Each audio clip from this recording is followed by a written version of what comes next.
हाय बच्चों, कैसे हैं आप सब। This is regarding the JHGL paper discussion. अभी बस एग्जाम हुई है। I just have receive a paper. एक बच्चे ने मुझे पेपर भेजा है ये, और मैं बस आप लोग को बता दूं इसके बारे में। एक डिस्कशन कर लेते हैं कैसा पेपर था। जर्नल ऑब्जर्वेशन, बच्चे तो खुश हैं, पेपर सीधा सीधा ही था। तो एक बार डिस्कशन कर लेते हैं। पहला क्वेश्चन कंपल्सरी होता है। इसमें देखो क्या पूछा। पहले वाला कि एक स्टूडेंट है पटना यूनिवर्सिटी का, जिसको अपियर किया गया था एक स्पेशल एग्जामिनेशन में। बाद में उसका रिजल्ट भी डिक्लेयर हुआ, बट यूनिवर्सिटी ने डिग्री से मना कर दिया। बोला कि भाई आपको दोबारा एग्जाम देना पड़ेगा, और इसको एविडेंस एक्ट के तहत समझाना है। तो यहाँ पे इंपॉर्टेंट क्या है कि एविडेंस एक्ट पूछ लिया है, तो यहाँ पे वो एस्टॉपेल बोल के एक टॉपिक होता है। आप जब पढ़ेंगे एविडेंस एक्ट तो लास्ट में एकदम टॉपिक है, अपने पैम्पलेट में भी साफ साफ है। स्टॉपेल के थ्रू क्या होता है कि आप कोई चीज जो ऑलरेडी हो चुका है काम, जिसको एज एविडेंस रिकॉर्ड में आ चुकी है, आप बाद में उसको दोबारा तिबारा नहीं करवा सकते।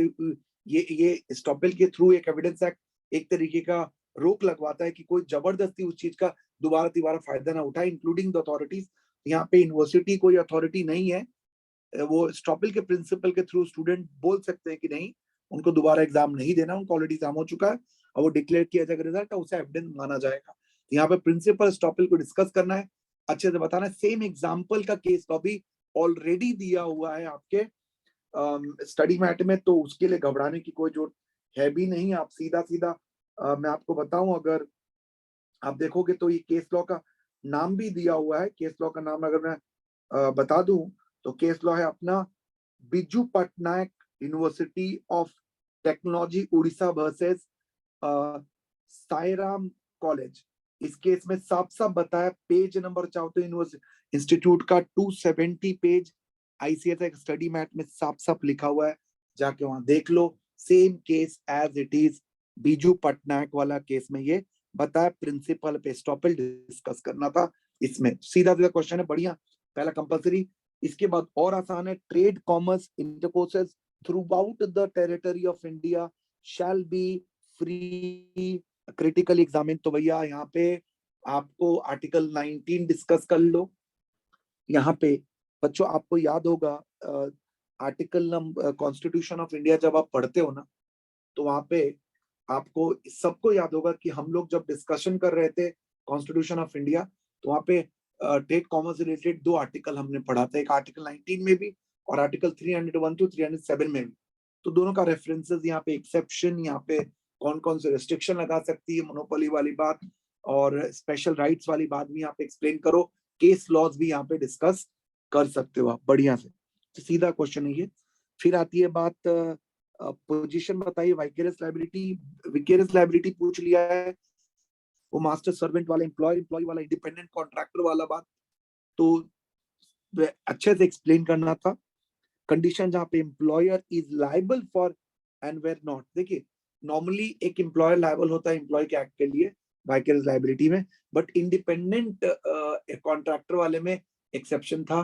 फिर वहां पे एम्प्लॉयर भी लाइबल होता कई बार, उसमें भी जो कंपलसरी सर्विसेज उसको देने ही पड़ते हैं, तो उसको अच्छे से एक्सप्लेन आपको करना था। सीधा ही क्वेश्चन था। उसके बाद देखो, throw the light on the role of conciliator. लो भाई, कॉन्सिलर का रोल पूछ लिया। आर्बिट्रेशन कॉन्सिलिएशन का सीधा सा क्वेश्चन है ये। तो कॉन्सिलियर का रोल हमने पढ़ा था कि एडवाइस करेगा, समझाएगा, गाइड करेगा, दोनों पार्टीज के बीच में मीटिंग कराएगा। बहुत सारे रूल्स हैं, लिस्ट आउट किया हुआ है। तो सीधा सीधा आपको रोल लिख देना है, ठीक है। कॉन्सिलिएशन प्रोसीडिंग के बारे में एक्सप्लेन कर देना। तो सीधा ही क्वेश्चन है। तो आइए नेक्स्ट क्वेश्चन पे आते हैं। मैं सारे क्वेश्चन पे बताऊंगा, तो ऑल्टरनेटिव वाले क्वेश्चन भी इसमें कवर हो जाएंगे। यहाँ पे देखो बच्चों, रेशियो रेसिडेंडी और ऑब्लिक डिक्टा दोनों सीधा सोर्स ऑफ लॉ से, दोनों मोस्ट इंपॉर्टेंट प्रेसिडेंट्स में से क्वेश्चन पूछे जाते हैं हर बार। ये ऑब्लिक डिक्टा और आपका रेशियो रेसिडेंडी जो कोर्ट यूज करती हैं बड़े फैसलों का छोटे फैसलों में एग्जाम्पल, या जो बड़े जजमेंट डिक्टेट किए जाते हैं, वो दोनों प्रिंसिपल विद एग्जाम्पल लिख देना था। देन इज इनैक्टमेंट क्या होता है, इसके बारे में बताइए। रिलेटिंग टू, यहाँ देखो लिखा हुआ है, ओके, इंटरप्रिटेशंस के केस में इनैक्टमेंट की बात की जा रही है, जब लॉज इनैक्ट किए जाते हैं। Where in enactment there are two provision which cannot be reconciled, should be so interpreted that it possible to give may effect in both। और जो हम हार्मोनियस प्रिंसिपल्स जब पढ़ते थे तो वहां पे दोनों प्रिंसिपल्स को अगर एक साथ आ जाए तो किस तरीके से आप उसको इंटरप्रेट करोगे सो दैट कि दोनों का वायलेशन ना हो और दोनों ही इस्तेमाल की जाए। प्राइमरी रूल में से एक एग्जांपल है ये, आपको यहाँ पे एक्सप्लेनेशन देना होगा। फिर उसके बाद आगे चलते हैं अपन नेक्स्ट पेज में। नेक्स्ट क्वेश्चन है, if a date of enactment in the, वो सेम क्वेश्चन कंटिन्यू किया गया। सेक्शन 3 ऑफ लिमिटेशन है क्या बच्चों? तो यहाँ पे वही ये भी सीधा सा क्वेश्चन था कि बार ऑन द सूट वाला है। अब सेक्शन 3 लिखते तो बच्चे डर गए होंगे। सिंपल टॉपिक है, स्टार्टिंग ही टॉपिक है कि there is a time limit for the institution of suit. Court suo motu भी आपको बता सकती है, आपको पता हो ना हो, केस आप प्रेजेंट करो, फिर इसका डिग्री पे कोई असर नहीं होता। तो 4 पॉइंट थे, अच्छे से एक्सप्लेन कर सकते हो, सीधा सीधा क्वेश्चन है ये। उसके बाद आता है जज is suppose to be indifferent to the parties for the controversy। उसके बाद he cannot act as a judge in the cases which he himself have some interest and pecuniary या otherwise to afford the stronger proof of its neutrality। तो कोई देखो बच्चों, जो law होता है इसमें आपको ध्यान रखना है कि जजेस जो होते हैं उनको अपना न्यूट्रल वो रखना पड़ता है। जब आप जज आप चाहे बात करें सोर्सेज ऑफ लॉज में से जब पढ़ो जजेस का रोल की बात कर लो, वहां पे थोड़ा वहां पे जजेस का इंटरेस्ट वगैरह नहीं होना चाहिए। देखो अब इसमें बहुत सारे एक्ट में हमने इस बातों को एक्सप्लेन किया, तो जर्नल है बट एक्सप्लेन किया जा सकता है। रेफरेंस और रिव्यू सीधा सीधा क्वेश्चन आ गया। सीपीसी में से आप दोनों का डिफरेंस इनोमरेट कर दोगे, अच्छे से आराम से आ जाएगा ये। फिर स्पेशल कोर्ट सीधा पूछ लिया, स्पेशल कोर्ट क्या होता है और 2-3 ऐसे मामले बताओ जो स्पेशल कोर्ट ट्रायल कर सकती है। तो लिस्ट ऑफ मैटर जो कि स्पेशल कोर्ट में जाते हैं वो यहाँ पे आ जाएंगे। A mere alteration of the document does not make a forged document unless made for some gain।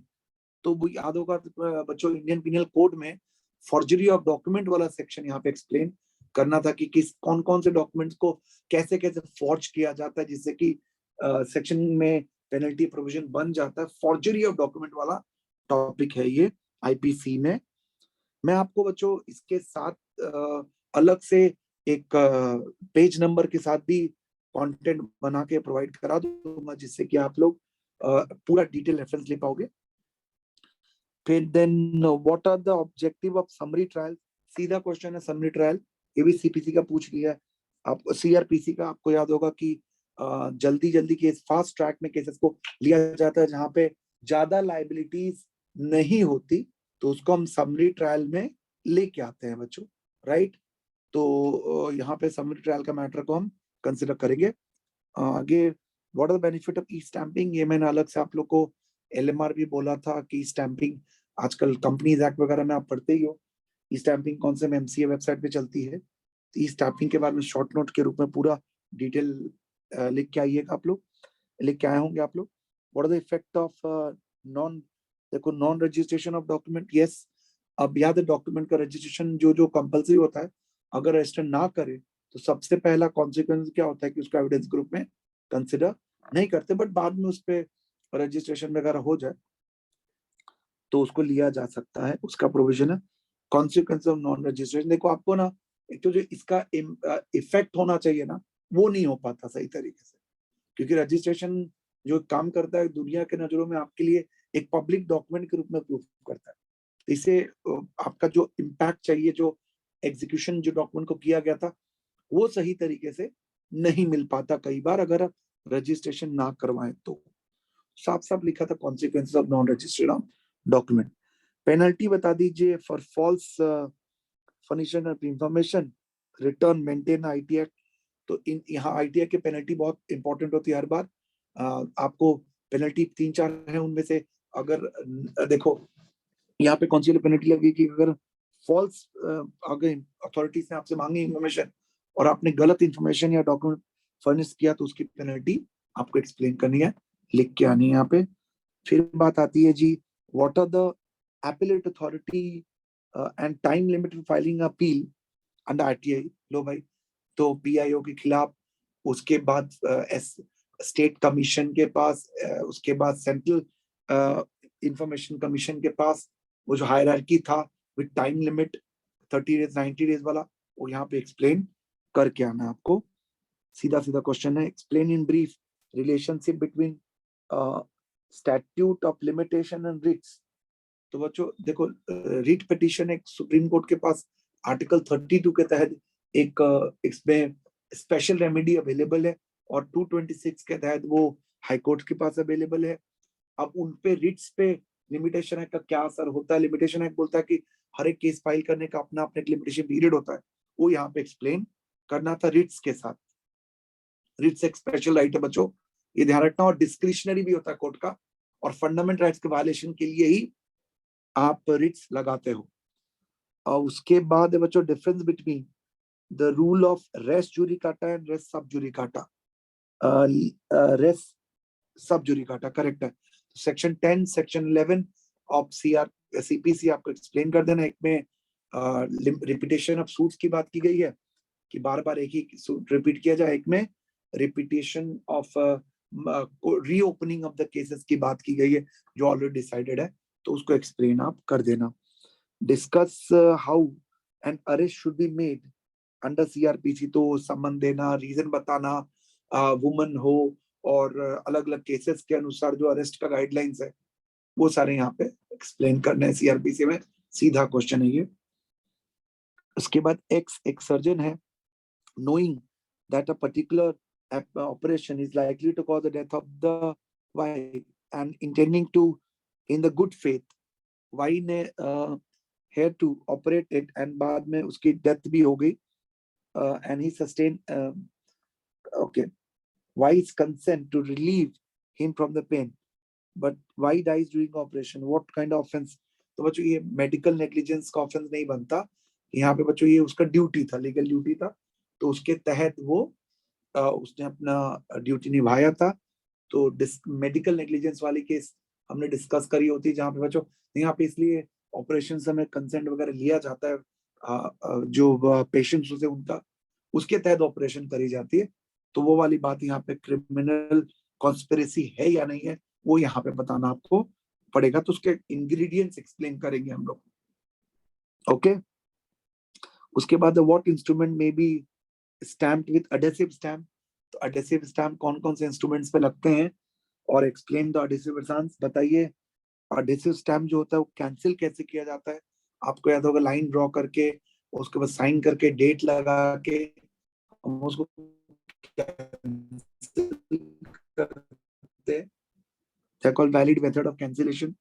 Then come what are the देखो, what are the public nuisance against which the against which the condition order for removal can be issued at CRPC। तो बच्चों आपको पता public nuisance यानी जो ऐसे वो सारे टॉट कमिट किए जाते हैं जो पब्लिक को प्रॉब्लम देती है, खास करके हमने डिस्कस किया था बहुत सारे एक्टिविटीज हैं CRPC में जहाँ पे पब्लिक को परेशान करने के लिए जानबूझ के पब्लिक रोड्स पे, पब्लिक ट्रांसपोर्ट पे या पब्लिक प्लेसेस पे न्यूसेंस क्रिएट किए जाते हैं। तो उसको, उस न्यूसेंस को इमीडिएटली दूर हटाने के लिए या रिमूव करने के लिए गाइडलाइंस अवेलेबल है, उसके लिए किस तरीके से किस कंडीशन पे वो एक्शन लिया जाता है वो एक्सप्लेन आपको यहाँ पे करना था। List any 8 act done within the provision of this Information Technology Act which a person is liable to pay damages। याद कीजिए क्राइम अगेंस्ट साइबर क्राइम्स के हेडिंग में वो सारी चीजें हम पढ़ते थे कि जो कंप्यूटर रिलेटेड क्राइम्स होते थे वो सारे यहाँ पे हमें डिस्कस करने हैं, नाम लिख देना है बस। उसके बाद आ जाओ, every confession must be in evidence but every evidence must not become. तो difference between confession and admission बता दीजिए। आपको पता है कि हर कन्फेशन एडमिशन होगा, लेकिन हर एडमिशन कन्फेशन नहीं होगा। पुलिस वाली बात भी बताओ कि पुलिस एविडेंस जो पुलिस एडमिशन जो लेके आती है कोर्ट में उसे नहीं एडमिसेबल किया जाता है, क्योंकि कन्फेशन एक वॉलंटरी एक्टिविटी जो कोर्ट में होता है। तो बता देना होगा हर कन्फेशन एडमिशन होता है बट हर एडमिशन कन्फेशन नहीं होता। Briefly explain the essential features of arbitral award, एकदम राइटिंग में होना चाहिए, साइन होना चाहिए, पार्टीज को डिलीवर किया जाएगा, फैक्ट को एक्सप्लेन किया जाएगा, नंबर ऑफ कॉपीज बनाई जाएगी, क्रोनोलॉजिकली लिखा जाएगा, रीजन लिखा जाएगा, एटसेट्रा एटसेट्रा। वो सारी चीजें आप आर्बिट्रल अवार्ड में लिख के देते हो, राइटिंग में होना चाहिए। Discuss the provision relating to the place of registration of, खासकर इमोल प्रॉपर्टी। बच्चों इमोल प्रॉपर्टी आपको पता है जहां वो सिचुएटेड होती है, अगर फिर वो दो जुरिसडिक्शंस के बीच में हो तो क्या होगा, और इमोल प्रॉपर्टी रिलेटेड रजिस्ट्रेशन कब और कहाँ पे कौन सी कोर्ट में किया जाए, कौन से सब रजिस्ट्रार के पास होगा, तो वो जुरिसडिक्शन वाली बात आपको बतानी है, सिचुएशन वाली। Explain the object of interpretation, what is the function of the court. Very important guys, interpretation का जो ऑब्जेक्ट है, finding the meaning of law, पूरा इसमें एक्सप्लेन करना है। और role, court is the guardian of the legal matter, तो hence interpretation का प्राइमरी रोल कोर्ट का होता है, वो आपको एक्सप्लेन या करना, कोर्ट का फंक्शंस, कोर्ट का किस किस हालत में कब कब कोर्ट इंटरप्रेट करेगी, और इंटरप्रिटेशन करते समय कोर्ट को किन बातों का ध्यान रखना है, ये सारी बातें। डिस्कस द प्रिंसिपल, यानी स्टार्टिंग वाला ऑब्जेक्टिव ऑफ इंटरप्रिटेशन वाला क्वेश्चन है। Explain the principle of protection against the completion of self information. Article 20 explain करना है, जहां पे बच्चों कोई बंदा अपने लिए खुद गवाही नहीं दे सकता, nobody can be compelled to give evidence against himself. तो इस चीज का ध्यान रखते हुए यहाँ कुछ आगे आर्टिकल 20 हिसाब से एक्सप्लेन करना। यहाँ पे 3 डॉक्ट्रिन याद करो। यहाँ सेल्फ इंक्रिमेशन पूछा है कि क्या आप अपने खिलाफ ही गवाही दोगे, क्या आपकी गवाही आपके खिलाफ एडमिसेबल होगी कि नहीं होगी, तो you are not bound to take that. जैसे बाकी सबको एलिगेशन करने का अधिकार, तो आपको भी अपने आप को प्रोटेक्ट करने का अधिकार दिया गया। ये बहुत ही अच्छा प्रोविजन है आर्टिकल 20 का of the constitution of India, जहाँ पे 3 doctrine of ex post facto law या डॉक्ट्रिन ऑफ सेल्फ इंफॉर्मेशन वगैरह चीजें बताई गई। एंड देन यहाँ पे Kelsen theory of law, normative science के रूप में जो कैल्सन जी ने डेफिनेशन देके रखा है हमारे सोर्सेज ऑफ लॉ वाले चैप्टर में, वो यहाँ से आप पढ़ सकते हो। तो गाइज एक ओवरव्यू अगर मैं दूं आपको इस पेपर का, तो मेरे हिसाब से पेपर बहुत सीधा है, थोड़ा लेंदी है, no doubt about it, but अच्छी बात क्या है कि कहीं भी कॉम्प्लिकेटेड केस स्टडीज नहीं पूछे, इक्का दुक्का ऑड लगेगा क्वेश्चन, पर जब आप क्वेश्चन को बार बार पढ़ोगे तो आपको समझ में आ जाएगा इसका रेलिवेंस क्या है, एक्सप्लेनेशन क्या देना है। और मेरे हिसाब से paper is very straight forward, and I hope आप सब अच्छा स्कोर करेंगे। Good luck for the next examination guys. मैं पूरी कोशिश करूंगा कि इसका पेज नंबर के साथ आपको रेलेवेंसेस वगैरह भी प्रोवाइड करा दिया जाए, जिससे कि डिटेल एक्सप्लेनेशन और आपको मिल जाए। ये इमीडिएट रिस्पॉन्स है बच्चों, तो मैं भी अभी अच्छी तरीके से पेपर को फर्स्ट रीडिंग आपके सामने पढ़ा, तो आप लोग बस कॉन्फिडेंट होकर आगे पढ़ें। All the best, good luck, thank you so much. और भी पेपर्स के लिए आप हमारे साथ जुड़े रहें। Take care.